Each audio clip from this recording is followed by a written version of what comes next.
Dr. Daniel Vance was a smart man, too smart for his own good maybe, 40 years old, a lecturer in fluid dynamics with a mind made of shapes and numbers.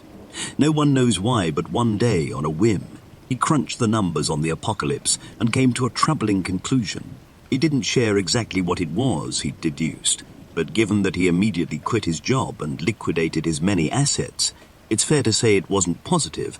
Swept up in the wake of this tremendous upheaval was his wife, a 24-year-old PhD student who had grown infatuated with Daniel some time before. She loved the strange bear of a man who could just as easily build a log cabin as he could explain the idiosyncrasies of an asteroid's orbit. Speaking to Daniel always left you with the profound impression he was right, so when he told her what he wanted to do, she agreed. 15 years and 5 children later, the Vances were living in the distant woods just beyond my hometown. They were enigmatic, richer than the Pope, and extremely serious about their prepper lifestyle. But they were also funny, easygoing, and incredibly compelling to speak to. Larger-than-life survivalists who swept into town with bizarre requests that thrilled local businesses. Vast quantities of cement, iron, lead, and steel were all shipped through the remote mountains so that the Vances could build their shelter. The advanced methods they used to keep it secret were legendary. Daniel had once spent 6 months earning the license necessary to drive HGVs up to his compound so that no one else would lay eyes on it. And on one occasion, when a company had refused his request for GPS tracker-free vehicles, he bought them out wholesale so that they had no choice. So when they stopped appearing in town during the pandemic, when requests for food and goods stopped and all contact was dropped, most attributed it to lockdown. They had a bunker and had spent their entire lives training to be self-sufficient in the face of civilization's collapse. Even Alexander, the youngest at just 3, was already collecting firewood as a chore and learning what local plants were edible. Most of us just assumed that if anyone could ride out COVID without breaking a sweat, it would be the Vances. The reality turned out to be something else.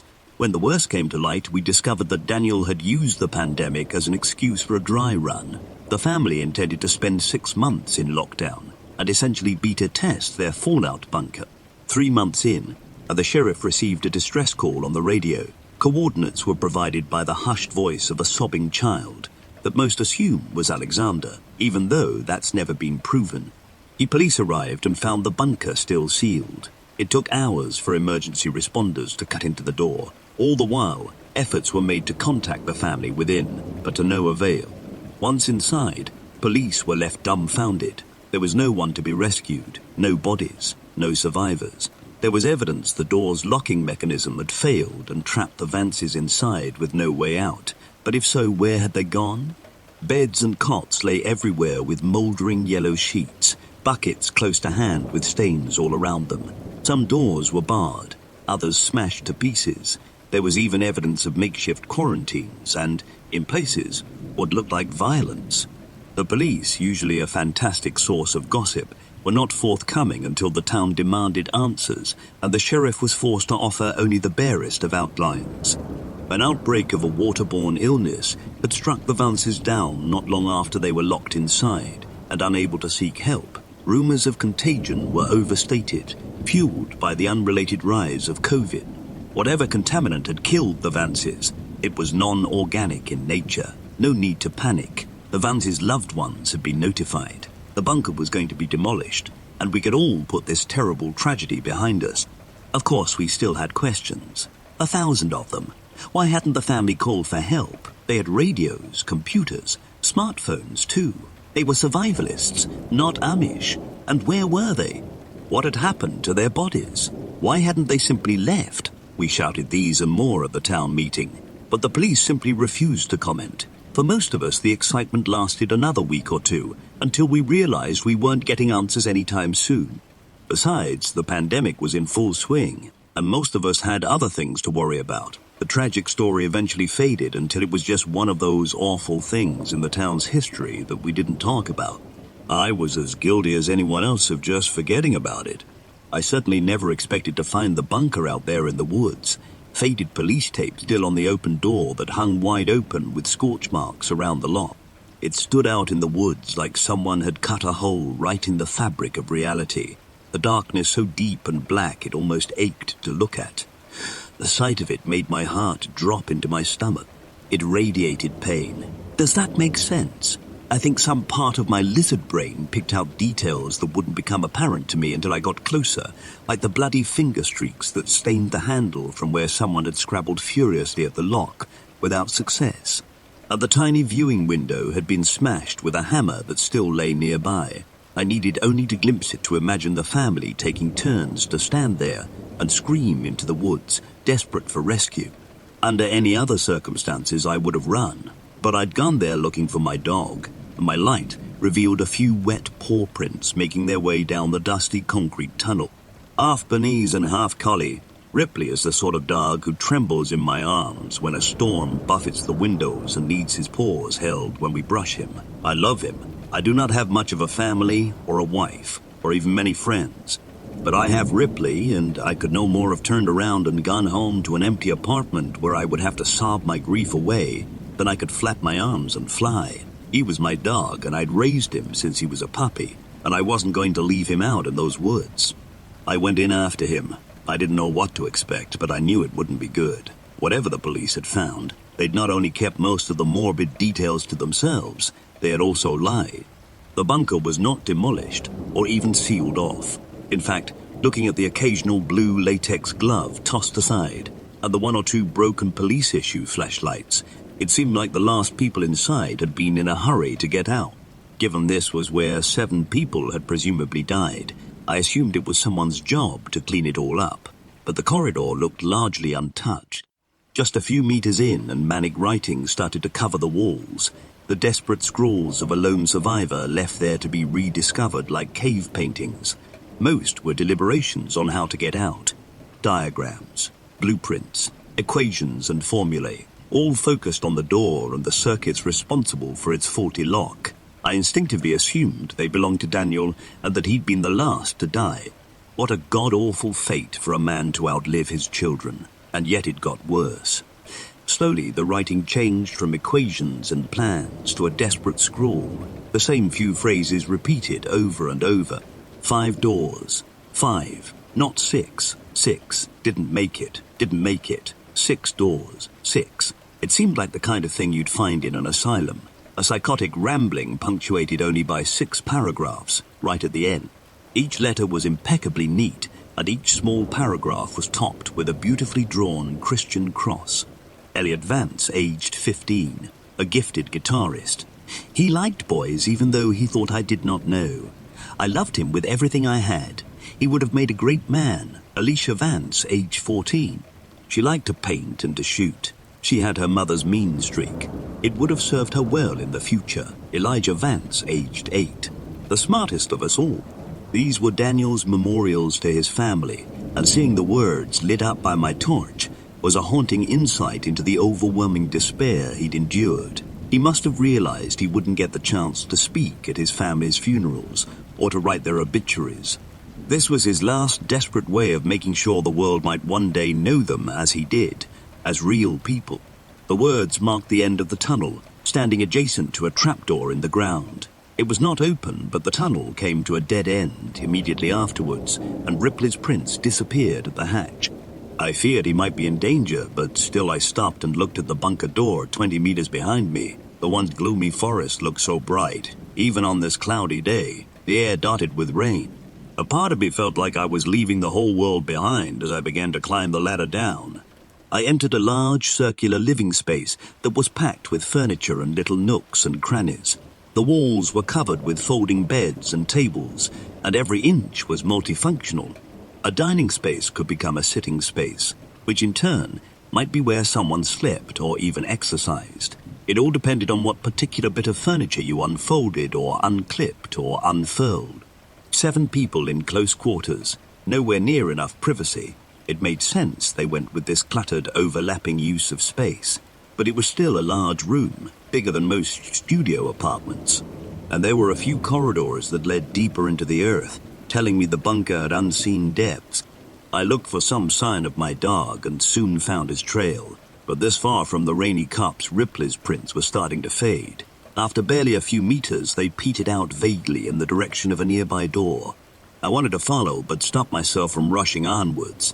It was unlikely Ripley was getting out any other way, and I'd do us no good getting hurt myself. I decided to take a look around and quickly spotted a dinner table. If I needed proof the police had not bothered with a cleanup, this was it. The plates were still out, the food rotten to a strange blackened husk. A child's hat lay across one place setting. The once creamy fleece turned a sickly green and yellow.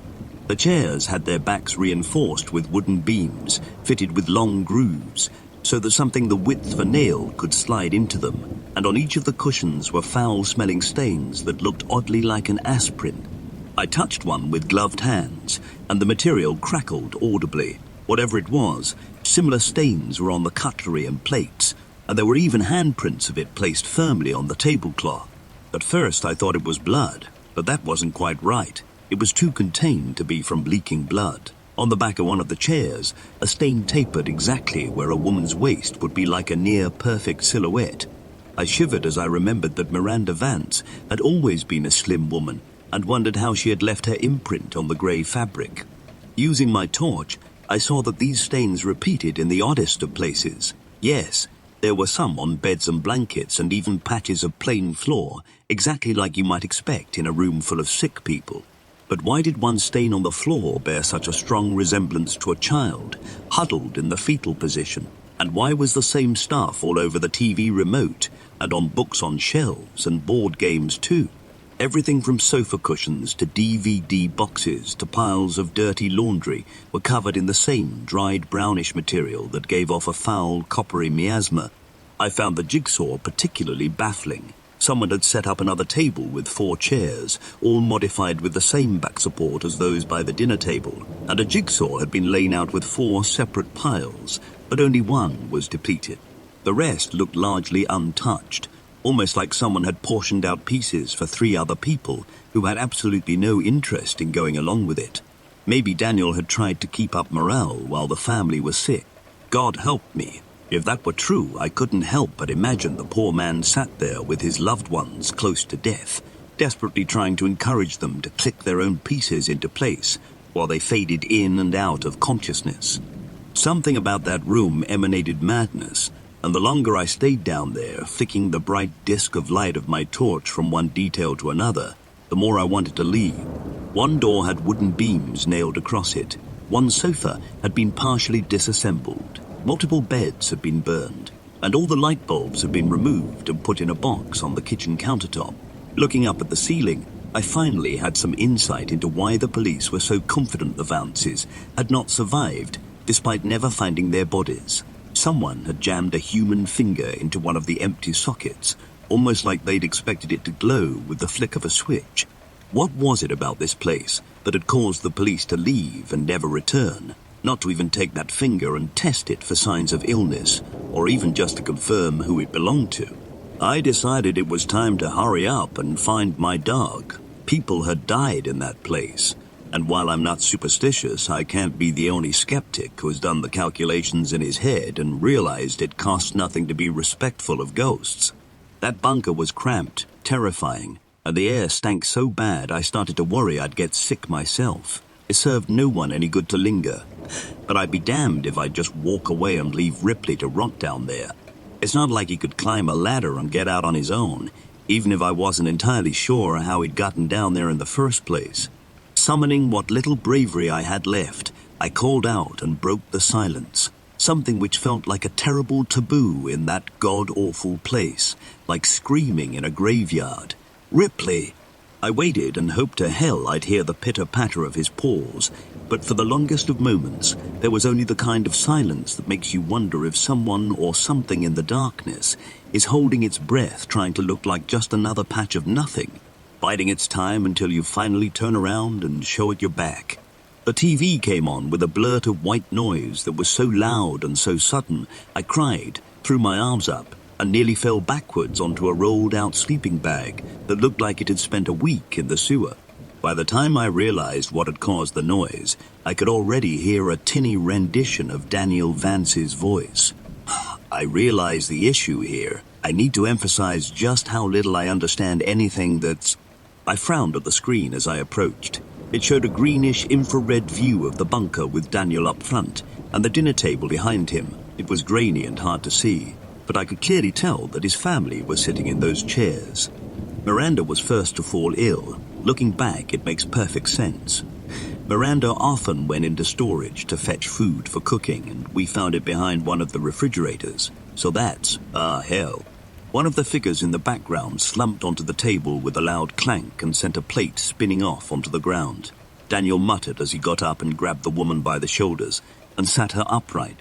Miranda never did like my cooking. He snorted a laugh as he fussed with something at the back of the chair. The rods are much better than tape. All those hours spent taping them upright to the chairs. Never worked. But the rods, they fit right into the spine, and with a little modification I can just slot them into the chairs. That way everyone is able to join in for dinner. I'm working on something similar for family game night.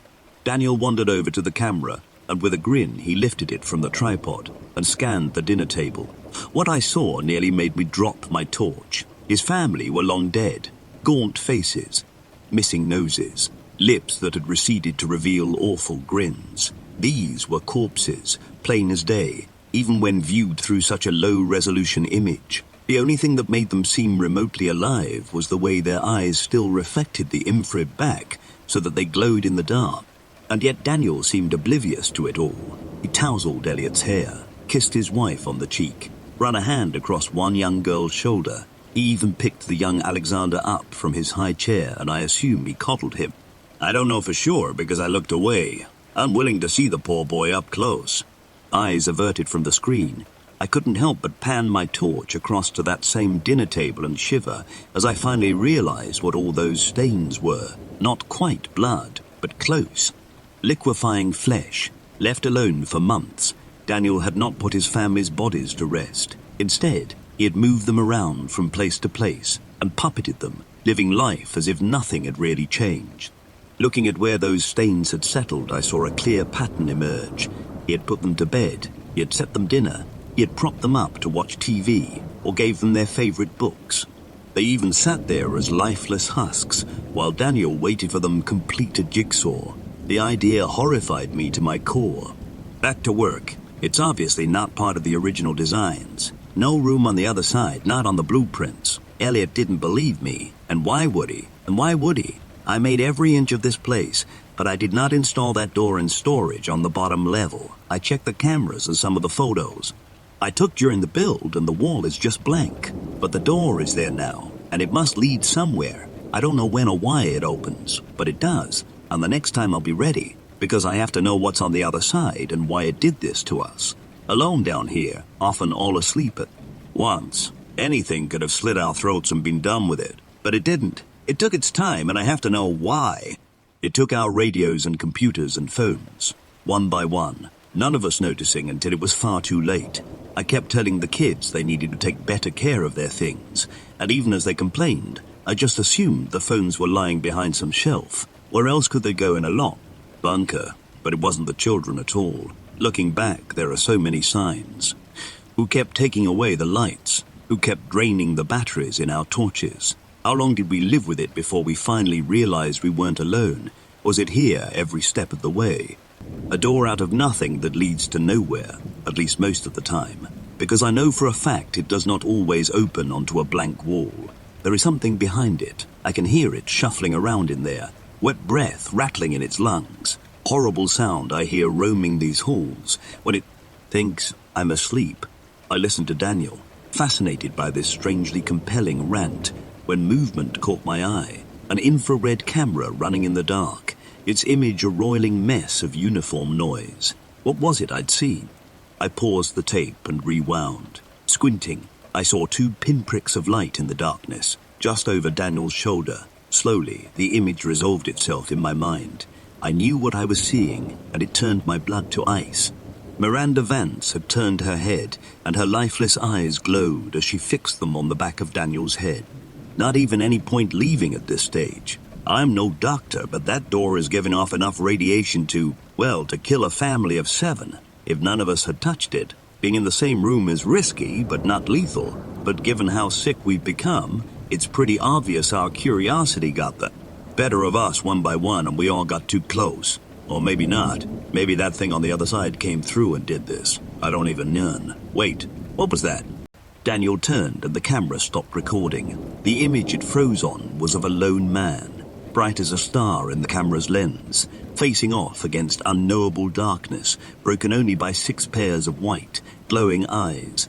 I became painfully aware of my position relative to the table, and I had the painful premonition that if I turned, those chairs would not be empty. I would see the Vances, all of them, Daniel as well, waiting for me. Heads turned, bodies left to rot for years in the dark. Behind me something shifted. It breathed, loud, quick. I knew what it was. I knew. It came at me so fast that when I felt something hot and wet touch my hand, I screamed, only for the presence to suddenly recoil. But then, without hesitation, it leapt at me and bore me to the ground. I wept as Ripley licked my face. He was shivering and, worst of all, silent, which was not normal. He was not a quiet dog, not when greeting me and not when excited like he was now. But whatever he'd seen down here, he clung to me and dug his paws into my shoulders like he wanted to be cradled over the shoulder, something he has been too big to do for years. "Oh, you idiot," I cooed in a soft whisper, and even in the dark I could feel his tail wagging. Joking aside, I felt nothing but relief at finding him. "Let's get the hell out of here." I picked him up, straining a little under the weight, but refusing to give in to tired muscles, and made for the ladder. It wasn't easy climbing the 3 or 4 rungs to the hatch, but I managed it and gave the hatch a shove. First 1 hand, then 2, again and again with everything I had, but still that hatch refused to budge. "Damn it!" I cried while pounding at it with my fists, but all I achieved was a sore wrist. The hatch had jammed when, somehow, the handle had been snapped clean off. Now I'd need a pair of pliers or something to cut through the metal bar locking it shut. My fingers couldn't move it, nor could I brute force the hatch open. The metal bar was 1 inch thick, and at the very least, I'd need some tools to get at it from this side.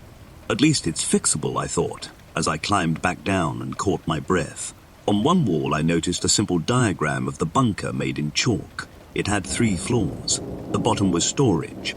Daniel had mentioned that before, and I noticed that he had drawn through it with a large red X. And the top floor was labelled quarters, where I stood now, but the middle floor was labelled workshops, and it was there I realized that I'd find what I needed. There was one door that opened onto a concrete stairwell, and standing at the top, I shone my light down the spiraling guardrails, unsure of what it was I hoped to see. There were only harsh shadows and the sense of something foul rising up on the air, a smell that tickled my throat and burned a little in my lungs. Had the police even gone down this far? Had they seen what I'd seen on that TV and just left? Somehow I thought it was unlikely that had been enough to send the entire sheriff's department running. So was it something else that had done it? Something that had been enough to terrify dozens of armed men? Something that was almost definitely down there. The door. I went down quietly. At first I considered leaving Ripley behind, but after losing him, the first time I decided I'd rather risk it, just to know that he was right next to me. Besides, he was being quieter than I was, and I didn't feel much like going down those stairs on my own. He accompanied me with only the quiet click-clack of his paws on concrete, a sound I found deeply comforting as I barely managed to keep my torch from shaking in my hand, and my breathing steady. Down 1 floor and I found the workshop exactly as you might expect. A large space filled with generators and fuel and water tanks and boilers and heaters and pretty much anything and everything that you'd need to survive, but which you couldn't put outside due to fallout.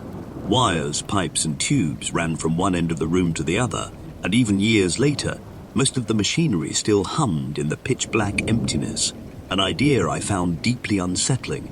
Taking one look at that strange tangle of harsh shapes and industrial figures looming out of the walls and floor, I shivered and looked around, quickly finding a small area Daniel had cordoned off for his own use. About 1/5 of the total floor space, there was a large workbench and some seriously high-end machining equipment, all very well used. Lathes, buzz saws, drills, belt sanders, welding torches. Everything a man needed to do it himself. And Daniel had been busy. I'm not sure exactly what it was he'd been working, but there was an arm on the bench, It sat atop a pile of papers that had slowly turned brown over the years until the whole thing looked like it had been soaked in tobacco spit. On the whiteboard was a faded but still visible diagram of what looked to me like a ball and socket joint. I thought of the tape, of Daniel's little mechanism to keep his family upright, and then looked at the arm and suppressed a momentary gag reflex. I don't know if Dan had been working on pausable limbs, or just a way to put the decomposing remains back together after they'd started to fall apart, but the size of the arm suggested a pre-teen child, and he'd left it out on the surface like it was a disassembled clot.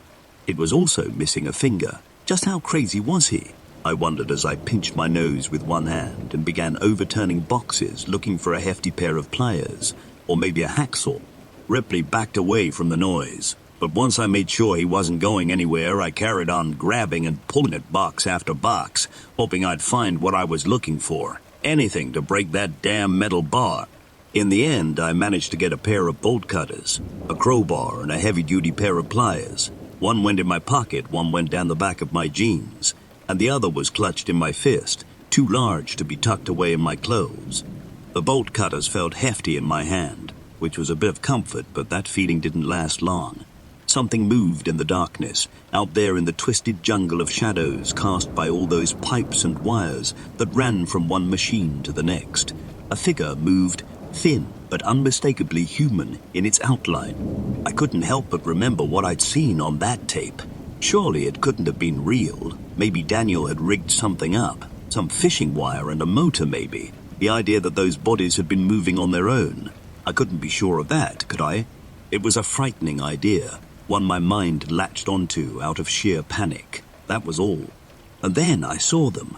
A pair of white pinpricks reflecting back at me from the depths of that cluttered room. Ripley, already behind me, head nuzzled into my leg, pushed even closer against me, and let out a barely audible whine under his breath. The behavior of a dog who was terrified close to pissing himself with fear. Just a bit of metal, I told myself as the light shook so violently in my hand I struggled to see straight. Just two shiny bits of metal. They blinked and began to come towards me. If I had any doubts left, they were dispersed by the sight of a pale white hand emerging into the light. I ran straight to the stairs and went to climb them, but only 1 or 2 steps in and I saw something gripping the handrail on the top floor. A moldy clump of flesh, only just recognizable as a fist. The flesh withered until the fingers were basically bone. Without meaning to, I brought my light up out of habit, and I saw the bloated face of a hairless corpse glaring down at me. I couldn't even tell you if it had been a teenage girl or the 60-year-old Daniel. Either way, I instinctively turned and found another body shambling towards me out of the workshop. I was trapped. Nowhere to go. By the feel of warm fluid on the back of my leg, I could tell Ripley had finally pissed himself. An adult dog, tail between his legs, shivering like a puppy and desperate to be picked up. God, I needed him to just stay together for a little longer. I couldn't take him in my arms, but I couldn't leave him behind either. With nowhere to go, I ran down and entered storage. There was the temptation to stop once I hit the bottom. Down here, the air was thicker, and the sounds of my breathing were muted, somehow distant. But I only had to look back up to see 3 pairs of eyes glaring down at me. So without giving any of it much further thought, I barreled down the corridor and stumbled onto a door at random. Opening it, I saw what looked like your standard storage room, only most of the shelves had been overturned and the food left to rot on the floor. 1 or 2 shelving units were still upright, though, and their shelves were covered in tall, opaque boxes that made them a fantastic hiding spot. That, I decided, would have to be where I crouched down and turned off my light. I was already inside when I realized that wasn't all that was in there. The door almost looked normal. I could see why Daniel must have been confused by it, because it looked a little bit like all the other doors down there. But it was different, too. It was too tall and too wide, about 1.5 feet off the ground, and the metal rusted in its entirety like it had aged out of sync with everything else down there. All around the jamb was a profusion of wet, soppy moss, like the kind you find hanging off trees in a swamp, and every few seconds the door would leak something strange and oily, like the kind of thing you find in a parking lot on a rainy day. Of course, that wasn't too strange in itself, but the leak was horizontal, defying gravity. so that every few seconds a large glob of the stuff would whip across the room and slap into the wall opposite, creating a puddle about the size of a man that defied all reason. Remembering Daniel's words about radiation, I instinctively inched away from this puddle and the door on the opposite wall, backing myself into the darkest, quietest corner I could, while I pulled Ripley behind me and hoped to hell he wouldn't give me away. Once I was in there, I turned off my light and waited. I must have taken longer than I'd thought to hide Spot, because it was barely 2 seconds later when a few figures entered the room. It was pitch black after I'd turned off my torch, but they made enough noise to let me know that at least 2 of them had stumbled in after me. I stayed there, unable to see anything, not sure if they were heading straight for me or just getting ready to leave, forced to hold out and let luck decide my fate. When I finally heard something scrape against the wall barely 2 feet from where I stood, I gave up and switched my light on, desperate to know what was coming for me. The sound had been terribly misleading. Daniel Vance was no more than 6 inches from my face. "Get out!" he hissed from a toothless and cracked mouth. A living corpse just like the others. Somehow a flash of intelligence remained in those wide, terrified eyes.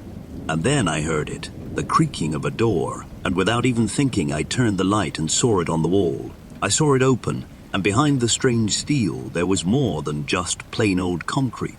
Much more. I saw a raging gullet of flesh, a ringed tube of pulsing muscle lined with teeth the size of hands, a spiraling descent into madness. Hot, fetid air washed into the room, buffeting me and the rotting corpses, all of us paralyzed by what we were seeing, even if for most of the figures beside Daniel and myself, they didn't have eyes to see with. "What the hell?" I muttered, unable to take my eyes from the flesh tube beyond that doorway. "It's coming," Daniel whispered as he grabbed me with one fist and hurled me out of the room. I hit the floor and skidded along a slick fluid left by the Vance's footprints, the smell of which turned my stomach. Perhaps the worst detail was that it was cold. I don't know why. I just expected whatever oozed them off them to be feverishly hot. But it wasn't. It soaked my shirt like I'd fallen into a muddy puddle. It's coming. The only thing we did wrong was being here for it to torture. It didn't need a reason, just an opportunity. Leave. It won't let us go. It won't even let us go. It won't even let us die. And if it catches you, it won't let you go either. His forehead kissed the dirt, and then something reached through the door and gripped his head in its palm, the way you or I might pick up an apple. In full panic, I ran over and grabbed my dog and the bolt cutters, and I ran like my legs were pistons, machines whose signals of exhaustion and fatigue could not slow me down or cause me to fall. I had to move. I had to leave. The hand that had grabbed Daniel, the sight of it flushed my mind clean like some kind of enema. It hurt to see the image replay in my mind, but there was nothing else in my head echoing around except the sight of fingers with one too many knuckles, and nails as large as a smartphone. I reached the top floor and nearly collapsed from breathlessness, but I wouldn't let myself stay down for long. I crawled over to the ladder and climbed up and immediately went to work trying to cut the metal up. It was hell with just one hand, the other clinging to the torch that I kept frantically pointing at the door behind me, and it wasn't long before I fumbled one too many times and dropped my only source of light. No, no, no, no, I mewed. But there was no time to look for it. I had to get out, and I had to get out fast. I couldn't see, but I was sure I could hear something climbing up those stairs. Not the steady thump-thump of human feet. No, this was different. This was a rapid pitter-patter of a spider, maybe. Something with hundreds of feet or hands or God knows what, skittering along the floor and walls and ceiling, pulling itself along with a body whose mere shape would offend God. Using all my strength, I leaned hard on the bolt cutters and, at last, the bolt gave. I threw the hatch open and got just enough ambient light to see Ripley hovering at the bottom of the ladder, growling ineffectually at the doorway. I crouched down, scooped him up, and fled up the ladder so quickly that my muscles turned to jelly at the top, and I fell over onto hands and knees. But still, I was out. The long corridor covered in writing was ahead of me, and at the very end, a doorway capped now by the tired blue light of a full moon. Ripley needed no encouragement. He whipped down the corridor with canine speed, and I followed at a broken and stumbling crawl, eventually shouldering past the open door and collapsing onto the forest floor. For a few seconds I drifted in and out of consciousness. but when I looked up and saw the canopy overhead moving, the branches backlit by a full moon, I snapped awake and glared down at something gripping my ankle. The hand had reached out of the dark and seized me and was slowly dragging me back into the earth below. Whatever it was, most of its body lurked out of sight in the shadows behind the doorway, but the hand that crushed my leg was the size of my torso with an arm that looked like it belonged to a mole rat. I struck it with my own fist. I dug my nails in. I cried and kicked and screamed, but nothing could stop it. From behind the door, something like a face grinned and leered at me with joy. It was taking its time, sure enough, pulling me in so slowly that it gave my mind all the time in the world to appreciate the nightmare that awaited me. I think if, in that moment, you'd given me a gun, I would have shot myself because God help me I couldn't escape the look in Daniel's eyes, how he'd knelt to worship this thing like a man who knew that hope or pride or joy or anything, with even a hand of goodness to it, was so far out of reach for him it might as well be a dream. How long was this thing going to keep them down there? How long did it intend to keep me? I wept like a child, feeling like my mind was slowly cracking as I tried everything to stop the thing pulling me into the shadows. I kicked at the earth. I dug into it using my hands, looking for a root or a pipe or anything to hold on to. Nothing I did would slow it down. I was no more than a foot from the doorway when Rippy reappeared. A dog afraid of hoovers and plastic bags and doors that move on their own. A dog who once got stared down by a particularly feisty rabbit who stopped mid-chase and turned around, baffling the predator on its tail. A dog you couldn't even watch scary movies around. And he lunged at that arm like he was a wolf, like he'd always been one. And while he didn't quite break the skin, the pressure was enough to make the thing's grip weaken, and I slid my leg out. Unable to stand, I knelt and grabbed the dog and pulled as hard as I could, and now that damn thing bled at last as the pressure of the jaws and the sliding teeth ripped into its flesh. Together, at last, Ripley and I were let go and sent rolling backwards head over heels. I wasted no time waiting or looking or processing. I heaved the dog to my chest and crawled until I passed out, making it maybe half a kilometer away. Only when I could no longer see the door did I let myself fall to the ground, face first, and gave up consciousness. The doctors said I had pneumonia, which I suppose made some kind of sense. I might have even believed them were it not for the sheriff's visit, asking strange questions of me as I lay in bed about what I may or may not have seen. I dismissed them to the best of my ability. I wasn't interested in chasing that particular nightmare down, figuring out if it had been real or not, at least not while I lay there half drowning in my own infection. To be fair, I had at least some sympathy for why the police had done so little to seal that place off. I have, on occasion, thought about going and doing the job myself, but to this day I still have nightmares about being pulled into the dark beyond that door. Not just the bunker door, the one I narrowly avoided at the end, but the one below. What I saw was a kind of madness, I'm sure of it, and I often think of Daniel's words. It didn't need a reason, just an opportunity. Somehow the Vances were that opportunity. Maybe they built their bunker on a ley line or a weak spot between dimensions, or the site of former satanic rituals. I'm not sure it even matters. They went into the dark, thinking it'd be a safe place to wait out the world's troubles. But something had been down there waiting for them, waiting for a chance to get at a family of 7 people, to lock them in and deprive them of escape and slowly take from them everything it could. I've moved since then. Couldn't help it. It wasn't just the memories, you see. It was the shortwave radio I kept in my basement, something my father passed on to me when I was just a boy. God, I'd forgotten about it, at least until I woke up one day to the sound of it blaring white noise down in the dark. And buried in that sound was the faint whispering of a man, his voice barely recognizable, but unmistakably his. Let them go, let them go, let them go, let them go, let them go, let them go, let them go.